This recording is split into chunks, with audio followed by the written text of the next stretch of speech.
Mr. President, Excellencies, for Africa as a region that is particularly vulnerable to climate change, delayed climate action is not an option.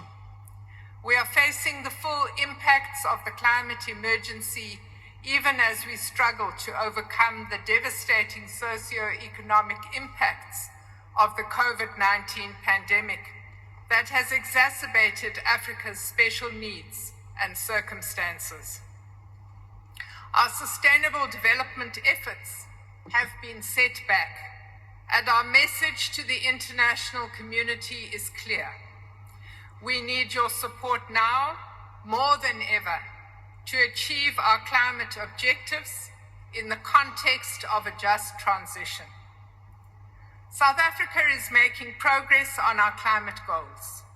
We have established the Presidential Climate Commission, adopted the National Adaptation Strategy, implemented an enhanced mitigation system with robust monitoring and evaluation, and have developed a long-term low-emission strategy. We have submitted our updated and significantly more ambitious NDC ahead of COP26. This brings forward the peaking of our emissions by a decade and contains detailed information on adaptation and the support we require from the international community. True to the letter and the spirit of the Paris Agreement, the lower end of our 2030 updated target emissions range is consistent with a 1.5-degree pathway, while the upper end of the range is consistent with a 2-degree pathway. Where we get to in this range will depend on the international support we receive.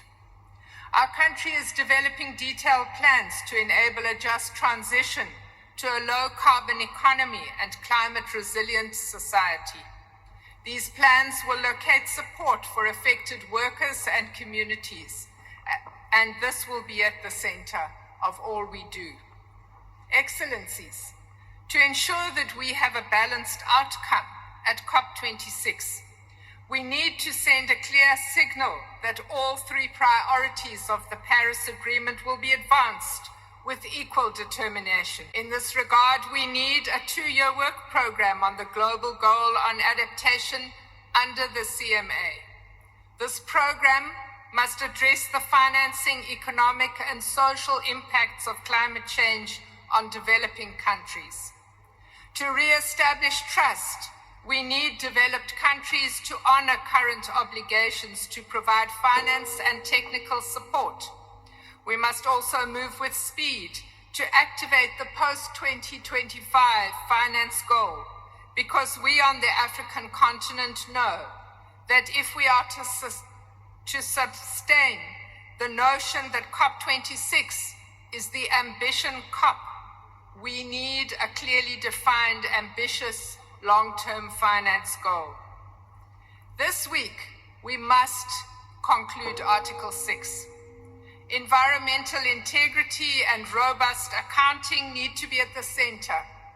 South Africa supports a share of proceeds as a source of predictable and sustainable financing for adaptation action in Article 6.2. Finally, we look forward to working with all parties to secure a fair deal for developing countries that not only enables us to meet our climate goals and targets, but also allows us to do our fair share to keep the planet habitable for future generations. South Africa is playing its part to make COP26 a successful conference, because we know that the world is watching all our actions, and we must do our best to deliver on our people's expectations. I thank you.